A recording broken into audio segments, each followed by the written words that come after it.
Hello everyone, welcome back to my channel. तो इसमें हम करेंगे वैदिक एज को। ठीक है, तो स्टार्ट करते हैं। वैदिक एज का हाफ पार्ट करेंगे। ठीक है, क्योंकि बहुत लेंथी चैप्टर है और बहुत हार्ड चैप्टर भी है, क्योंकि डिफरेंट डिफरेंट वर्ड है, हमें बहुत सारी चीज़ें याद करनी होती है। ठीक है, तो स्टार्ट करते हैं। तो वैदिक एज में जो वैदिक का वर्ड है, जो वैदिक वर्ड है, वो हमें संस्कृत वर्ड से लिया गया है, वेद से। और वेद का मतलब है नॉलेज। ठीक है, सेकेंड लाइन में बोल रखा है जो हमारी इंडस सिविलाइजेशन थी ना, इंडस सिविलाइजेशन के बाद जो सिविलाइजेशन डेवलप्ड हुई है उसको हम कहते हैं वैदिक और आर्यन सिविलाइजेशन। ठीक है, जो इंडस सिविलाइजेशन थी उस सिविलाइजेशन के बाद जो सिविलाइजेशन डेवलप्ड हुई है उसे हम आर्यन सिविलाइजेशन या फिर वैदिक सिविलाइजेशन कहते हैं। ठीक है, और आर्यन का मतलब होता है ग्रेट और हाई बॉर्न। ग्रेट और हाई बॉर्न आर्यन का मतलब होता है। आर्यन को संस्कृत वर्ड में जो आर्यन का मीनिंग है वो है नोबल मैन। आर्यन को ही माना जाता है कि वो ऑथर हैं वेद के। जितने भी वेद हैं उनके ऑथर कौन है? आर्यन से ऐसा माना जाता है कि उन्होंने ही कंपोज किए हैं। फिर हमारा कि जो वैदिक एज है, वैदिक एज को डिवाइड किया गया है टू पार्ट्स में। प्री वैदिक एज, जिसे हम ऋग्वेदिक भी बोलते हैं, फिर आता है लेटर वैदिक एज।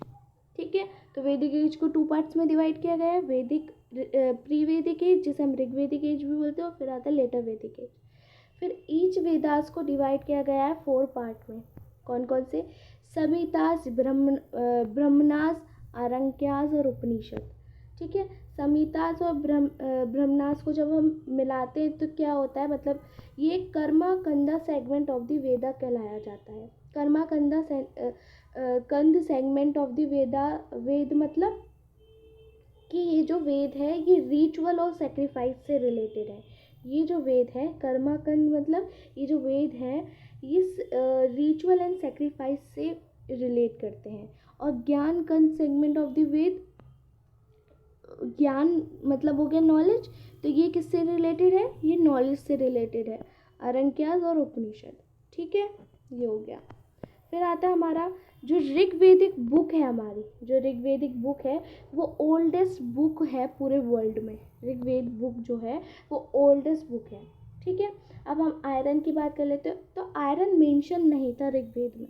ठीक है, लेकिन लेटर ऑन, मतलब आगे चलते चलते तो लेटर वैदिक लिटरेचर तक हमें आयरन का भी पता चल गया था कि आयरन भी है। ठीक है, तो लेटर वैदिक लिटरेचर तक जाते जाते ही पता चला कि आयरन आ चुका है, ऋग्वेद में नहीं आया था। ठीक है, तो हमें आयरन कहाँ नहीं मिला? तो हमें ऋग्वेद में नहीं मिला। अगर क्वेश्चन में पूछे कि आयरन फाउंड हो गया था ऋग्वेद में, तो नहीं हुआ था। आयरन फाउंड कब हुआ था? लेटर वैदिक लिटरेचर में। फिर 4 रिवर ऑफ अफगानिस्तान मेंशन की गई है हमारे ऋग्वेद में। वो कौन कौन सी है? तो कुरुमु, कुभा, गोमती, सुवस्तु। ठीक है, ये 4 रिवर याद कर लेना है अफगानिस्तान के, जो हमारे ऋग्वेद में मेंशन है ये रही। ठीक है, फिर आ जाता है हमारा जो ऋग्वेद है ना, उसके अंदर 7 रिवर है। It also mention 7 river of सप्त सिंधु स्टेट, जिसको हम बोलते हैं लैंड ऑफ 7 रिवर। ठीक है, ये भी ऋग्वेद में मेंशन है। ये कौन कौन सी है? तो ये है सरस्वती, विपाशा, पुरुषनी, वितास्ता, सिंधु, शुतुद्री एंड अस्किनी। ठीक है, तो ये 7 रिवर है। ये इसको हम बोलते हैं लैंड ऑफ 7 रिवर। तो आप इसको याद कर लीजिएगा कि कौन कौन सी 7 रिवर है। ठीक है, और ये जो है ना ये एंशियंट नेम है। तो एंशियंट नेम तो याद करने हैं, और वो भी याद करना है कि इनका रिसेंट नेम क्या है। ठीक है, ये हो गए। फिर आता है हमारा कि जो रिवर गंगा है ना, वो ऋग्वेद में मेंशन है 1 टाइम, पूछा जाता है। ठीक है, तो एक बार कौन सी रिवर मेंशन है ऋग्वेद में? तो वो है गंगा। यमुना 3 बार मेंशन की गई है ऋग्वेद में। इंडस का तो भैया बहुत बार जिक्र हो चुका है। ठीक है, और सबसे पवित्र रिवर कौन सी है? सबसे पवित्र रिवर है सरस्वती। ऋग्वेद में सबसे पवित्र, इसका मतलब होता है पवित्र रिवर। तो सबसे पवित्र रिवर कौन सी है? सरस्वती। और अगर पूछ लिया जाए जो सरस्वती रिवर है उसके अलग अलग नेम होते हैं, ठीक है, सरस्वती रिवर के अलग अलग नेम होते हैं। मतेतमा, मातेतमा, देवीतमा और नंदीतमा, ठीक है, यही प्रोनाउंस करते हैं इनको जहाँ तक है, ठीक है। तो ये 3 रिवर आप ये मतलब इस पर ज़्यादा ध्यान देना कि नेम क्या है, ठीक है। तो ये सरस्वती रिवर के 3 नेम हैं, ये पूछे जाते हैं, तो याद कर लेना, ठीक है। सरस्वती को हम जो सरस्वती रिवर है हम उसे इन तीनों नाम से भी बुला सकते हैं, ये तीनों नेम हैं। फिर आता है इंडस। इंडस को हम क्या बोलते हैं? ऐसे याद कर लो, हिरन से, हिरन या, ठीक है। तो इंडस रिवर को क्या बोलते हैं हम? इंडस को हम बोलते हैं हिरन, ठीक है। फिर आगे जो गंगा यमुना दोआब है और उसकी जो एडजॉइनिंग एरियाज़ हैं, गंगा यमुना जो दोआब है उसकी जो एडजॉइनिंग एरियाज़ है उनको बोला जाता है ब्रह्मशी देश, आर्यंस के द्वारा।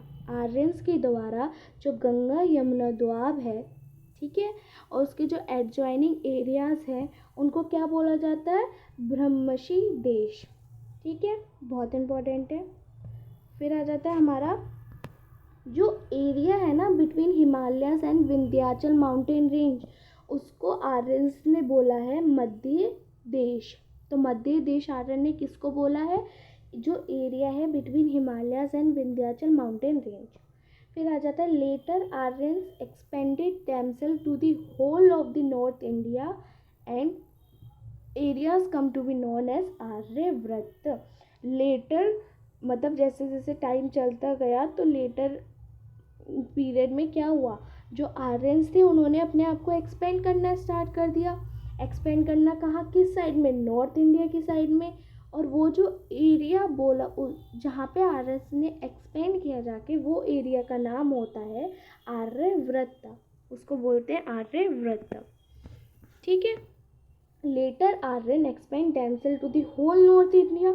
लेटर आर्यन ने क्या किया था? अपने आप को एक्सपेंड कर लिया था नॉर्थ इंडिया में, और उस एरिया को क्या बोला गया था? आर्यव्रत, ठीक है।